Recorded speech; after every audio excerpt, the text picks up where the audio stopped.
அனைவருக்கும் வணக்கம். யாரும் எதிர்பார்க்கல. நேத்தி சீமானுக்கு ஆதரவா செங்கல்பட்டு மாவட்டம் திருப்போரூர்ல இவ்வளவு கூட்டம் கூடும் அப்படின்னு யாருமே எதிர்பார்க்கல. ஏன்னா நிறைய கட்டுப்பாடு, காவல்துறை எப்போ என்ன தடுத்து நிறுத்துவாங்க, பர்மிஷன் கேன்சல் ஆகுமா அப்படின்னு நிறைய குழப்பங்களுக்கு மத்தியில நடந்த ஒரு பெரிய பேரணி பொதுக்கூட்டம். பட் ரொம்ப சக்சஸ்ஃபுல்லா ஒரு பெரிய கூட்டத்தோட நேத்தி நடத்தி முடிச்சிருக்காங்க. அதுவும் ரெண்டு முக்கியமான டாபிக்கை முன்னிறுத்தி இந்த பொதுக்கூட்டம் அப்படிங்கிறது நடந்திருக்கு. ஒன்னு கேஸ்ட் சென்சஸ், இன்னொன்னு பஞ்சமி நில மீட்பு. இந்த ரெண்டு டாபிக் சம்பந்தமாவே நேத்தி அந்த பொதுக்கூட்டத்தில் நிறைய பேர் நிறைய பேசினாங்க, நிறைய வரலாறு பேசினாங்க. பட் அதை நமக்கு புரியுற மாதிரி ரொம்ப சிம்பிளிஃபை பண்ணி சின்னதா எந்த அளவுக்கு ஈஸியா புரியுற மாதிரி சொல்ல முடியுமோ சொல்லிடுவோம். ஃபர்ஸ்ட் இந்த பஞ்சமி நில மீட்பு அப்படின்னா என்ன, இதோட வரலாறு என்ன, இது ஏன் இப்போ தமிழ்நாட்டில் இவ்வளவு முக்கியம் அப்படிங்கிறத சொல்லிடுறேன். 1870, 60 இந்த காலகட்டத்தில் தான் இந்த பஞ்சமி நிலம் அப்படி இந்த பிரச்சனை தொடங்குது. என்ன அப்படின்னா, அப்போ இருந்த அயோத்திதாச பண்டிதர், இரட்டைமலை சீனிவாசன் இவங்கெல்லாம் பிரிட்டிஷ் கவர்மெண்ட் கிட்ட ஒரு வேண்டுகோள் அப்படிங்கிறத வைக்கிறாங்க. எங்க மக்கள் எல்லாமே இவங்க ஒரு தாழ்த்தப்பட்ட சமூகத்தை சார்ந்தவங்க. ஸோ அவங்க என்ன சொல்றாங்க அப்படின்னா, எங்க மக்கள் எல்லாமே இங்க பெரிய பெரிய ஆளுங்கள்ட்ட வெறும் அடிமையா இருக்காங்க. 12 மணி நேரம் வேலை பார்க்குறாங்க, 5 மணி நேரம் வேலை பார்க்குறாங்க. ஆனால் ஊதியமாக பார்த்தா சாப்பாடு தான் கிடைக்குது. ஸோ எங்களுக்குன்னு ஏதாவது பண்ணுங்க, எங்களுக்குன்னு ஏதாவது இருக்கக்கூடிய தரிசு நிலத்தை ஏதாவது ரெடி பண்ணி எங்களுக்குன்னு கொடுங்க, நாங்கள் அந்த நிலத்தில் உழைச்சி நாங்கள் சாப்பிட்டுக்கிறோம் அப்படிங்கிற மாதிரி வேண்டுகோளை பிரிட்டிஷ் அரசாங்கத்துக்கிட்ட வைக்கிறாங்க.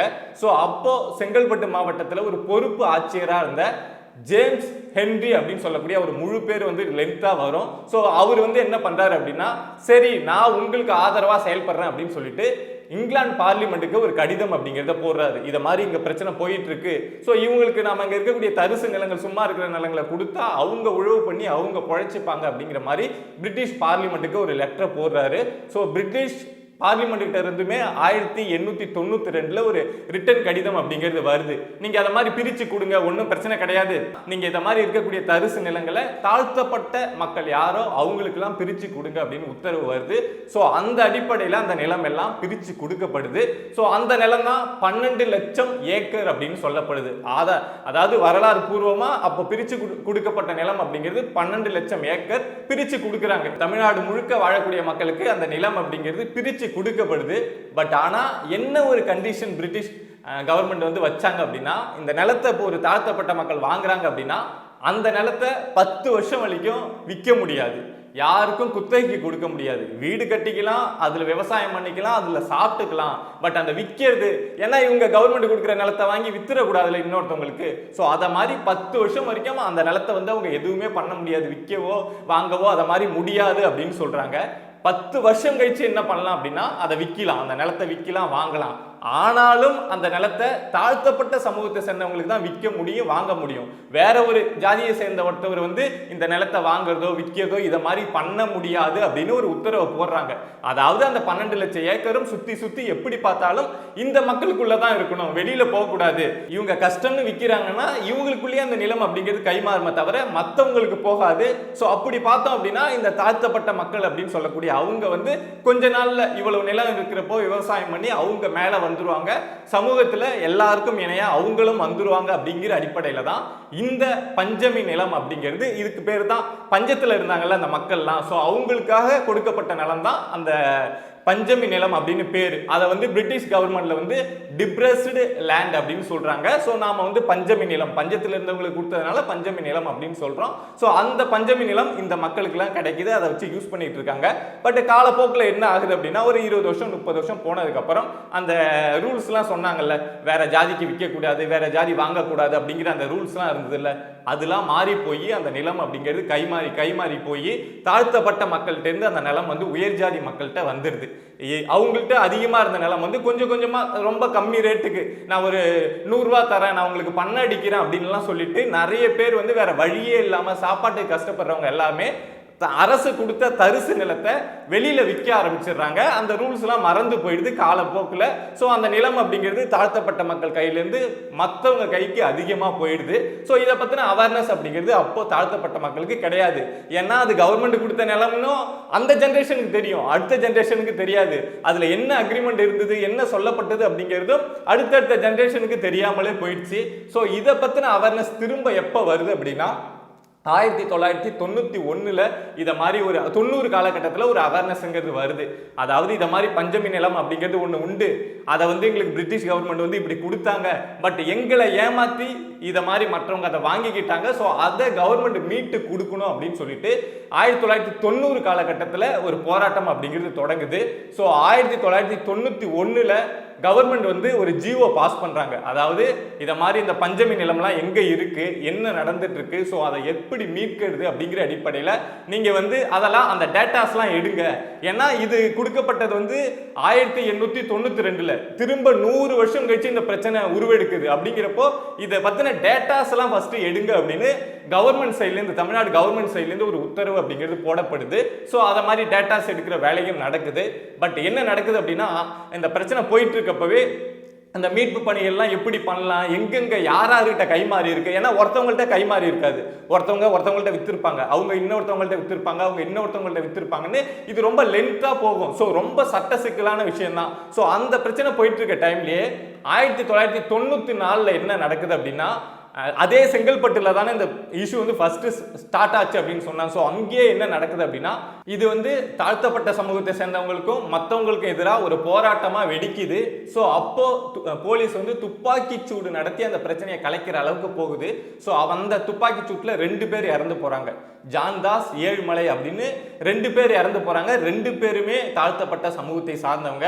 ஸோ அதுக்கப்புறம் அந்த பிரச்சனை அப்படிங்கிறது சுத்தமா டைல்யூட் ஆகி அதை பத்தி பேசு பொருளே இல்லாம போயிடுது. ஏன்னா துப்பாக்கி சூடு வரைக்கும் வந்து பெரிய கலவரம் ஆகுது. அதுக்கப்புறம் எந்த அரசுமே அதை முன்னெடுத்து நாங்க வந்து பஞ்சமி நிலத்தை மீட்கிறோம் அப்படிங்கிற அந்த நடவடிக்கைக்கு வரல. என்ன செய்யறாங்க அப்படின்னா, இப்போ ஒருத்தன் நிலம் வச்சிருப்பான், அவன்கிட்ட கவர்மெண்ட் எடுக்குது அப்படின்னா அது கவர்மெண்ட்டுக்கு பின்னாடிவா போகும்ல, வர எலெக்ஷன்ல அது வந்து அவங்களுக்கு பாதிப்பா போகும்ல. ஸோ அந்த அடிப்படையில் இந்த பஞ்சமி நில மீட்பு அப்படிங்கிறத யாருமே கையில எடுக்காமலே இருந்தாங்க. திரும்ப 2000 அந்த பிரச்சனைனா சைடில் வந்து சில தலைவர்கள் வந்து இதுக்காக குரல் கொடுத்துக்கிட்டே இருந்தாங்க. பஞ்சமி நில மீட்பு வேணும், பஞ்சமி நில மீட்பு நடந்தாதான் இங்க இருக்கக்கூடிய தாழ்த்தப்பட்ட சமூகம் வந்து மேல வரும் அப்படிங்கிறதுல உறுதியா நம்பினாங்க. ஸோ இதுக்காக 2011 கருணாநிதி ஆட்சியில் என்ன பண்றாங்க அப்படின்னா, ஒரு குழு அப்படிங்கிறத அமைக்கிறாங்க. மருதமுத்து அப்படின்னு சொல்லக்கூடிய ஒரு மூத்த நீதிபதி அவர்களுடைய தலைமையில ஒரு குழு ஒன்று அமைச்சு இது சம்பந்தமா நீங்க ஆய்வு பண்ணி நீங்க அறிக்கை சப்மிட் பண்ணணும் அப்படின்னு சொல்லிட்டு ஒரு குழு அமைக்கிறாங்க. பட் 2012 ஜெயலலிதா அவர்கள் ஆட்சிக்கு வந்ததுக்கு அப்புறம் அவங்க என்ன பண்றாங்க அப்படின்னா, இந்த குழுலாம் வேணாம், இருக்கக்கூடிய அரசு அதிகாரிகளை வச்சே நாங்க வந்து இதை மாதிரி என்னென்ன நடந்துட்டு இருக்கு அப்படிங்கிறத நாங்க கண்டுபிடிச்சு எங்கெங்க இந்த பஞ்சமி நிலம் இருக்கு இதெல்லாம் கண்டுபிடிக்கிறோம் அப்படின்னு சொல்லி அந்த குழுவை வந்து கேன்சல் பண்றாங்க. பட் அதுக்கப்புறம் இந்த விஷயம் அப்படிங்கிறது சும்மாவே கிடக்கு. ஏன்னா எதுக்குமே ப்ராப்பரான டாக்குமெண்ட் கிடையாது, கவர்மெண்ட் ஆஃபீஸ்லேயே கிடையாது. நடந்தது 1892. ஸோ அது சம்பந்தமா எந்த டாக்குமெண்ட்டையுமே எங்கேயுமே கண்டுபிடிக்க முடியல. யாருக்கு கொடுத்தாங்க, எந்த டிஸ்ட்ரிக்ட்ல இருக்கக்கூடிய அரசு வந்து யாருக்கு எழுதி கொடுத்தது அப்படிங்கிற எந்த விவரமும் கிடையாது. யாருக்கு வித்தாங்க, எந்த தாழ்த்தப்பட்டவங்க யாருக்கிட்ட வித்தாங்க, எந்த உயர்ஜாதி கிட்ட வித்தாங்க, எப்ப வித்தாங்க அப்படிங்கிற எதுவுமே டாக்குமெண்டா இல்லாததுனால அது சம்பந்தமான விஷயங்கள் வந்து அப்படியே கிடப்பில் போடப்பட்டு இதை பத்தி யாருமே பேசு பொருள் மட்டுமே இல்லாம இருந்தது. அப்பப்போ இயக்குனர் பா ரஞ்சித் மாதிரியோ இல்லை யாராவதோ வந்து பஞ்சமி நில மீட்பு வேணும் அப்படின்னு பேசுவாங்க.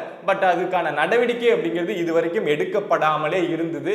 ஸோ அதை முன்னிறுத்தி நேத்தி இந்த கூட்டத்தில் பேசப்பட்டிருக்கு. அதாவது இந்த பஞ்சமி நில மீட்பு, அதாவது 12 லட்சம் ஏக்கர், அதுவும் அதிகபட்சமா இது எங்க கவர் ஆகுது அப்படின்னா இங்க செங்கல்பட்டு, திருவண்ணாமலை, வேலூர் இந்த சைட்ல தான் அதிகமா வந்து அப்போ வந்து கவர்மெண்ட் வந்து இதை வந்து தாழ்த்தப்பட்ட மக்களுக்கு கொடுத்துருக்காங்க. இதை தாண்டி பல பகுதிகளிலையும் கொடுத்துருக்காங்க. ஸோ அந்த நிலத்தை மீட்கணும். அந்த நிலத்தை மீட்டா இப்போ இங்கே தாழ்த்தப்பட்ட மக்கள்னு இருக்காங்கல்ல, அவங்க இருக்கவே மாட்டாங்க. உனக்கு நிலம் இருக்குன்னா அவங்களுக்கும் நிலம் இருக்கும். உனக்கு எவ்வளவு நிலம் இருக்கோ அதுக்கு இணையான நிலம் வந்து இங்கே எல்லாருக்குமே இருக்கும். ஸோ இங்கே யாரும் தாழ்த்தப்பட்டவங்கன்னு இருக்க மாட்டாங்க, மேல் ஜாதின்னு இருக்க மாட்டாங்க, எல்லாமே சமமாக வந்துருவாங்க. ஸோ அந்த நிலத்தை மீட்கணும் அப்படிங்கிறது தான் இந்த பஞ்சமி நில மீட்பு அப்படிங்கிறது நேற்று முன்னெடுக்கப்பட்ட ஒரு பெரிய கோரிக்கை. ஸோ உங்களுக்கு தெளிவாக புரிஞ்சிருக்கும் அப்படின்னு நினைக்கிறேன். அந்த நிலத்தை மீட்க வேண்டியது எவ்வளவு அவசியம், அது மீட்கப்பட்டா தமிழ்நாட்டில் இங்கே ஏற்றத்தாழ்வு அப்படிங்கிறது குறைக்கப்பட்டு கிட்டத்தட்ட எல்லாம் சமந்தான் அப்படிங்கிற ஒரு நிலைக்கு மாற்றப்படும். இது ஒரு விஷயம். அடுத்து கேஸ்ட் சென்சஸ், ஜாதிவாரி கணக்கெடுப்பு. இது எவ்வளவு முக்கியம், முன்னாடி சொன்னது முக்கியம் தான், பட் ஜாதிவாரி கணக்கெடுப்பு அப்படிங்கிறது அதை விட ரொம்ப ரொம்ப ரொம்ப முக்கியம். நிறைய மாநிலங்கள் இதை செஞ்சு சமூக நீதியை நிலை நாட்டிக்கிட்டு இருக்காங்க. பட் தமிழ்நாட்டில் நாங்கள் தான் சமூக நீதி அப்படின்னு சொல்லக்கூடிய அரசு கூட ஜாதிவாரி கணக்கெடுப்பை நாங்கள் எடுக்க மாட்டோம் அப்படிங்கிறதுல உறுதியாக இருக்காங்க. இந்த ஜாதிவாரி கணக்கெடுப்பை பற்றி உங்களுக்கே தெரிஞ்சிருக்கும், நான் சிம்பிளாக சொல்லிடுறேன். ஜாதிவாரி கணக்கெடுப்பு அப்படின்னா இங்கே தமிழ்நாட்டில் 100 பேர் இருக்காங்க அப்படின்னா அதில் எத்தனை பேர் எஸ்சி, எத்தனை பேர் எம்பிசி, எத்தனை பேர் பிசி அப்படிங்கிறத கண்டுபிடிச்சி 5 பேர் எஸ்சி இருக்காங்களா, 5 பேர் அதுக்கு எது எது அந்த 5% அவங்களுக்கு உரிமை கொடுங்க, எல்லாத்துலேயும் முன்னுரிமை 5% கொடுங்க. எம்பிசி 3% இருக்காங்களா, அவங்களுக்கு 3% கொடுங்க. ஸோ யார் யார் எத்தனை சதவீதம் இருக்காங்களோ அதுக்கு ஏற்ற மாதிரி இங்கே இருக்கக்கூடிய உரிமைகளையோ இங்கே இருக்கக்கூடிய ரிசர்வேஷனையோ பிரித்து கொடுங்க. ஒருத்தவங்க இருக்கிறது 10% தான், ஆனால் அவங்களுக்கு 15% ரிசர்வேஷன் கொடுக்காதீங்க. நீங்கள் அதை மாதிரி கொடுக்கறதுனால இங்கே நிறையா இருக்கிற ஜாதிக்கு கம்மியாக ரிசர்வேஷன் கிடைக்குது, கம்மியாக இருக்கிற ஜாதிக்கு நிறைய ரிசர்வேஷன் கிடைக்குது. மாற்றி இந்த உரிமைகள் அப்படிங்கிறது அதிகமாக என்ஜாய் பண்ணிட்டு இருக்காங்க. ஸோ இதை சரியா செஞ்சு கொடுங்க அப்படிங்கிறது தான் இருக்கக்கூடிய பிரச்சனை. இந்த ஜாதியில இத்தனை % இருக்காங்க, இவங்க 30% இருக்காங்க அப்படின்னா கவர்மெண்ட் வேலையில அவங்களுக்கு 30% இடஒதுக்கீடு அப்படின்னு கொடுத்தா எந்த பிரச்சனையும் இருக்காது. பட் அவங்க 30% இருக்காங்க, ஆனா அவங்களுக்கு கவர்மெண்ட் வேலையில நாங்க 10% தான் ரிசர்வேஷன் கொடுப்போம் அப்படிங்கிறது எவ்வளவு அநீதி. ஸோ அதை சரி பண்ணணும். அதுக்காக ஜாதிவாரி கணக்கெடுப்பு எடுத்தா இங்க யார் எத்தனை சதவீதம் இருக்காங்க அப்படிங்கிற அடிப்படையில் அவங்களுக்கு ஏற்ற மாதிரி அவங்களுடைய உரிமைகளை அவங்களுக்கு கொடுக்க முடியும் அப்படிங்கிறது தான். பட் ஏன் இதை செய்ய மாட்டேங்கிறாங்க அப்படின்னு ஒரு கேள்வி இருக்குல்ல. நல்ல விஷயம் தானேப்பா, யார் எத்தனை பேர் இருக்காங்களோ, நீ 2 பேர் இருக்கியா, உனக்கு 2 பேருக்கான இடஒதுக்கீடு என்னவோ அதை நாங்கள் கரெக்டாக கொடுக்குறோம் அப்படின்னு செய்யறது நல்ல விஷயம் தானே அப்படின்னு தோணும். பட் ஏன் அதை செய்ய மாட்டாங்க அப்படின்னா, இங்க இப்போ ஆண்டுட்டு இருக்காங்கல்ல, அவங்களுடைய ஒட்டுமொத்த சதவீதம் அப்படின்னு பார்த்தோம்னா தமிழ்நாட்டில் ஒரு 2% இருக்குன்னு வைங்க. ஆனால் அவங்க இங்கே இருக்கக்கூடிய அதிகாரத்திலேயோ இல்லை அரசாங்கத்திலேயோ எந்த அளவில் இருப்பாங்கன்னு பார்த்தீங்கன்னா 60% அவங்க என்ஜாய் பண்ணிட்டு இருப்பாங்க. பட் இந்த மாதிரி ஜாதிவாரி கணக்கெடுப்பு எடுக்கிறப்போ நிறைய மக்கள் வாழக்கூடிய அவங்க அந்த ஜாதியை சேர்ந்தவங்க கீழே இருப்பாங்க. பட் கொஞ்சம் மக்கள் வாழக்கூடிய அந்த ஜாதியை சேர்ந்தவங்க உயரத்தில் இருப்பாங்க. இந்த விஷயம் மக்களுக்கு தெரிய வருது அப்படின்னா, நான் இவ்வளவு பேர் தமிழ்நாட்டில் இத்தனை கோடி பேர் எங்க ஜாதியை சேர்ந்தவங்க வாழ்ந்துட்டு இருக்காங்க, ஆனா கொஞ்சம் ஒரு 10 லட்சம் பேரை வச்சுட்டு இந்த ஜாதி ஒட்டுமொத்த தமிழ்நாட்டையும் இவ்வளவு நாளா ஆட்சி பண்ணிட்டு இருக்கு, அப்பனா நாம யாரு அப்படிங்கிற ஒரு கேள்வி வரும்ல. சோ அதிகாரத்துல அந்த போட்டி அப்படிங்கிறது வரும்ல. சோ அந்த போட்டிலாம் வந்துடக்கூடாது. கீழே இருக்கக்கூடியவங்க கீழே இருந்துகிட்டே இருக்கணும். நாம ஒரு 10% ஒரு 10% இல்லை, ஒரு 2% மக்கள் ஒட்டுமொத்த தமிழ்நாட்டையும் மற்ற மக்கள்லாம் அப்படியே கீழே வச்சு நம்ம ஆட்சி பண்ணிக்கிட்டே இருக்கணும் அப்படிங்கிறது தான் அதிகாரத்தில் இருக்கக்கூடியவங்களுடைய எண்ணம். அதே ஜாதிவாரி கணக்கெடுப்பு எடுத்தா யார் என்ன அப்படிங்கிறது கிறிஸ்டல் கிளியரா தெரிஞ்சிடும். அதுக்கப்புறம் இவங்க இத்தனை சதவீதம் இருக்காங்களா, அவங்களுக்கு மந்திரி சபையில இத்தனை பேரை ஒதுக்கியே ஆகணும்னு ஒரு கட்டாயம் வரும். இவங்க இத்தனை சதவீதம் இருக்காங்களா, அவங்களுக்கு இத்தனை எம்எல்ஏ சீட்டு கொடுத்தே ஆகணும்னு ஒரு கட்டாயம் வரும். ஸோ அந்த கட்டாயத்தெல்லாம் தாண்டி நம்ம அரசு வேலையிலும் சரி கல்வியிலும் சரி எல்லாருக்குமே சம உரிமை அப்படிங்கிறது கிடைக்கும். பட் அதை செய்ய போனா தலைமைக்கு ஏதாவது பிரச்சனை வந்துருமோ, நம்ம அதிகாரத்துக்கு ஏதாவது பிரச்சனை வந்துருமோ, நாம ஒரு குறுகிய இனத்தை சேர்ந்தவங்களா இருக்கோம், ஸோ நமக்கே ஏதாவது பிரச்சனை வந்துருமோ அப்படின்னு தான் அரசு இந்த ஜாதிவாரி கணக்கெடுப்பை இதுவரைக்கும் எடுக்காம இருக்காங்க. நிறைய பேர் இது சம்பந்தமா வலியுறுத்தி நிறைய கட்சிகள் இதுக்கு முன்னாடி ஆர்ப்பாட்டம் பேரணி எல்லாமே நடத்தியிருக்காங்க. பட் காதுல அரசு போட்டுக்கிறதே கிடையாது. ஸோ நாங்க கேட்கிற மாதிரி ஒரு முழக்கம் போடுறோம் அப்படின்னு தான் நேத்தி நாம் தமிழர் கட்சியும் இன்னும் பல ஜாதி அமைப்புகள் சிறு கட்சிகள் எல்லாருமே சேர்ந்து செங்கல்பட்டு மாவட்டம் திருப்போரூர்ல இவ்வளவு பெரிய ஒரு பேரணி பொதுக்கூட்டத்தை நடத்தியிருக்காங்க. ஸோ உங்களுக்கு இந்த ஜாதிவாரி கணக்கெடுப்பு அவசியம் அப்படின்னு தோணுதா, அதே மாதிரி பஞ்சமி நிலம் மீட்பு அவசியம் அப்படிங்கிறது தோணுதா அப்படிங்கிறத மறக்காம கமெண்ட் பாக்ஸ்ல கமெண்ட் பண்ணுங்க. இதை மாதிரி சொசைட்டில நம்மளை சுத்தி நடக்கக்கூடிய விஷயங்கள், மக்களுக்கு எதிராக அரசு செய்யக்கூடிய விஷயங்களை நீங்க தெரிஞ்சுக்கணும் அப்படின்னு நினைச்சீங்கன்னா பிரபா டாக்ஸ் சேனலை சப்ஸ்கிரைப் பண்ணி சப்போர்ட் பண்ணுங்க. நன்றி.